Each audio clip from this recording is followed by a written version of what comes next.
Episode 4. Why Every Child Dreams of Being a Football Star. Every football match tells two stories. One unfolds on the pitch.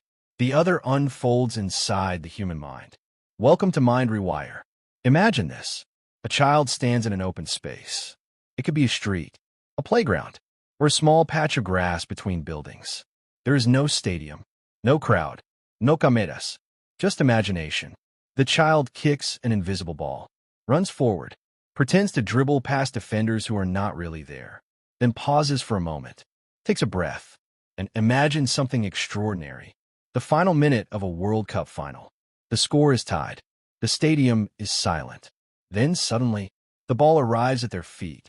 One chance, one moment. Everything depends on this. They shoot, they score, and in their mind, the crowd erupts. Their name is shouted across the stadium. They are a hero. For many children, this is not just imagination. It is emotional truth, a feeling so real that the body reacts. Heart rate increases, breathing changes, excitement builds, even though nothing is actually happening. Why does this happen? Why do millions of children around the world imagine the same dream? To become a football star, to stand in a stadium, to be watched, to be celebrated, to be remembered. Chapter 1. The first stage of identity. Childhood is the most powerful period of identity formation. The brain is not yet fixed. It is flexible, impressionable, open. During this stage, children do not only learn facts, they learn what is possible. And football arrives at the perfect psychological moment. It is simple to understand. It is visually exciting. It is emotionally intense. And it is globally visible. Children do not need training to understand greatness.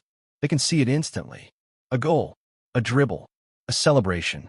The brain responds not with analysis, but with emotion. This is amazing. And in that moment, a new possibility is created. If they can do it, maybe I can too. This is the beginning of aspiration. Not logic, but imitation mixed with imagination. Children begin to copy movements, pretend to be famous players, use their names in games, celebrate like them, speak like them, and slowly, identity begins to form around possibility. Not who they are, but who they might become. Chapter 2. Football as a dream shortcut. Every child learns early that real success takes time. But football appears different. It looks instant. One moment unknown. Next moment famous. One goal. One match. One performance. And everything changes. The mind does not see the years of training, only the final moment. So it builds a shortcut. Greatness can happen suddenly. This is outcome bias. We remember results more than effort, especially in childhood, when the mind is still learning how the world works. So the dream forms quickly and strongly. Becoming a football star means becoming important, becoming seen, becoming celebrated. Even though the child does not consciously think this, the emotional system absorbs it, and repetition strengthens it. Every match, every highlight, every celebration adds another layer to the dream. Chapter 3. Why Childhood Dreams Feel So Real. The human brain cannot fully separate imagination from emotion. When a child imagines something intensely, the body often reacts as if it is real. So when they imagine scoring a goal, they feel it, the pressure, the silence, the crowd, even though nothing is happening physically. This is because imagination uses many of the same brain pathways as real experience, especially in childhood.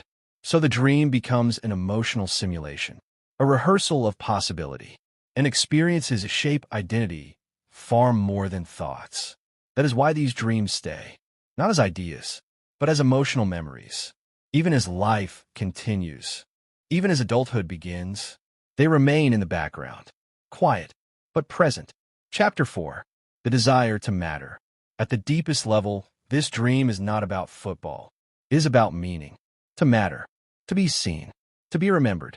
In everyday life, much of existence is quiet, routine, invisible, unnoticed. So the mind naturally searches for significance. Football provides a powerful image of significance. A stadium watching one person. Every action noticed. Every moment recorded. Every success celebrated. To a child, This feels like importance. And importance becomes identity. I will matter, but as life grows more complex, the dream changes form. It may not become football, but the need behind it remains. To have impact, to be part of something larger, to leave a mark. Chapter 5. Mind Rewire, the real meaning of the dream. Perhaps this dream was never meant to be literal. Perhaps it was always symbolic, a way for the mind to explore possibility, to imagine greatness, to feel emotion beyond limitation. When a child imagines scoring a winning goal, they are imagining transformation, from unknown to known, from ordinary to remembered, from invisible to seen. But the deeper message is not about becoming a football star.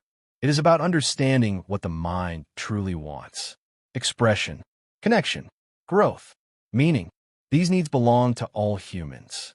Football is just one mirror that reflects them clearly. So when we see a child dreaming, we are really seeing the human mind asking one question: how will I matter in this world? Final reflection. Maybe the real question was never, will I become a football star? But instead, how will I express the part of me that wants to matter? Because in the end, every human being is searching for the same thing, a moment where their existence feels meaningful. Football simply shows it in the clearest way.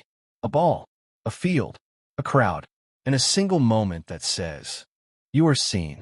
Until next time, keep questioning, keep growing, and keep rewiring your mind.